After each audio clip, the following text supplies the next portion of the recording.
এই গ্রীষ্মে তাপপ্রবাহে জনজীবন নাজেহাল।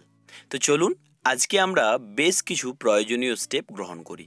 এই গ্রীষ্মে এই তাপপ্রবাহে আমাদের করণীয় কি কি সেই সম্পর্কে একটা আপনাদের ধারণা দিতে চলেছি। আশা করব ভিডিওটি শেষ পর্যন্ত দেখবেন, কোথাও স্কিপ করবেন না। প্রথম নম্বর পয়েন্ট হলো হাইড্রেটেড থাকুন, মানে শরীরকে হাইড্রেট করুন। হাইড্রেট হবে কিভাবে? প্রচুর জল পানের মাধ্যমে। প্রচুর জল পান করুন। জল পান করলে আপনি হাইড্রেট থাকবেন। বেশ কিছু পানীয় যেমন অ্যালকোহল, ক্যাফিন এগুলোকে এড়িয়ে চলুন, কারণ এই পানীয়গুলো আপনার শরীরে ডিহাইড্রেশন ঘটায়। তাই জল পান অত্যন্ত প্রয়োজন। দ্বিতীয় পয়েন্ট হলো বাড়ির মধ্যে থাকার চেষ্টা করুন, কারণ এই দাবদাহে এই তাপপ্রবাহে আপনি যদি বাইরে ঘোরেন তাহলে নানান বড় বড় সমস্যাগুলো দেখা দিতে পারে। যেমন এই সমস্যাগুলোর মধ্যে অন্যতম হলো সানস্ট্রোক। প্রচুর মানুষের মধ্যে এই সময় সানস্ট্রোক দেখা দেয়। তাই বাড়ির মধ্যে থাকার চেষ্টা করুন। যদি বাড়ির বাইরে যেতেই হয় তাহলে 6টা থেকে 9টার মধ্যে আপনি গিয়ে আপনি আপনার প্রয়োজনীয় কাজগুলো সেরে ফেলুন এবং বিকেল 5টার পরে তারপরে আপনি আবার বাইরে যান। একটা কথা মনে রাখবেন, বাড়িতে থাকলে আপনি নিরাপদ থাকবেন। হঠাৎ স্ট্রোকের মতো সমস্যাগুলো দেখা দেবে না। তাই একটু বাড়িতে থাকার চেষ্টা করুন। আর বাড়ির বাইরে যদি যেতে হয় তাহলে অবশ্যই ছাতা, টুপি, জল এগুলো নিতে কিন্তু ভুলবেন না। তৃতীয় পয়েন্টটি, এই গরমে ঢিলে ঢোলা লুজ ফিটিং সুতোর কাপড়গুলো পরুন, কারণ এই কাপড়গুলো যদি আপনি না পরেন তাহলে কিন্তু আপনার নানান সমস্যা দেখা দেবে। এই কাপড়গুলো পরলে আপনাকে এই সূর্যের আলো থেকে প্রতিফলিত করবে। চতুর্থ পয়েন্ট, সানস্ক্রিন ব্যবহার। এই দাবদাহে যদি আপনি বাইরে যান তাহলে অবশ্যই আপনি সানস্ক্রিন প্রয়োগ করুন।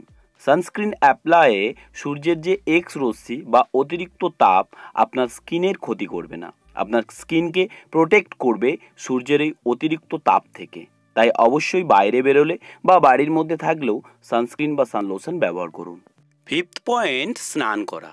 সারাদিনে অন্ততপক্ষে 2 বার অ্যান্টিসেপটিক সোপ দিয়ে স্নান করুন। স্নানের মাধ্যমে আপনার শরীরের টেম্পারেচার কমবে, আপনার শরীরকে ঠান্ডা রাখবে।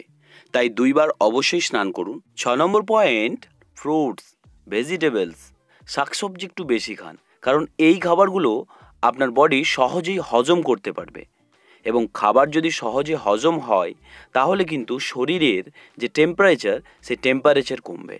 অয়েলি জাতীয়, স্পাইসেস, মাংস, মাছ, ডিম এইগুলোকে একটু অ্যাভয়েড করে চলুন। শাকসবজি, ফলমূলের ওপর একটু বেশিই জোর দেন। Last point but not the least, এই পয়েন্টটিতে আমি আপনাদের সকলকে গাছ লাগাতে বলবো। এই যে এত তাপপ্রবাহ, এই যে এত গরম, এই গরমের অন্যতম কারণ হলো এই গাছ কেটে ফেলার কারণেই এত তাপমাত্রা বাড়ছে। তাই আসুন আমরা প্রত্যেকে আমাদের বাড়ির চারপাশে 1-2 করে গাছ রোপণ করি। গাছ রোপণ করলে এই তাপপ্রবাহ কমবে, মানব জাতি বাঁচবে, প্রাণী, পশু, পাখি, এই জীবমণ্ডল বেঁচে থাকবে। তাই একটি করে গাছ আমরা লাগাবো এই শপথ করি। এই ছিল আজকের ছোট্ট একটি প্রয়াস। আশা করছি ভিডিওটি ভালো লেগেছে। ভিডিওটি ভালো লাগলে অবশ্যই একটি লাইক করুন এবং সেই সাথে কমেন্ট করে জানান নেক্সট কোন টপিকের ওপর ভিডিও পেতে চান। আর আমাদের চ্যানেলে নতুন এসে থাকলে অবশ্যই চ্যানেলটি সাবস্ক্রাইব করে পাশে থাকা বেল আইকনে ক্লিক করে রাখবেন, কারণ আমি আমার নতুন ভিডিও যখনই আপলোড করব আপনাদের কাছে সর্বপ্রথম নোটিফিকেশন পৌঁছে যাবে। So thanks for watching, take care yourself and bye bye.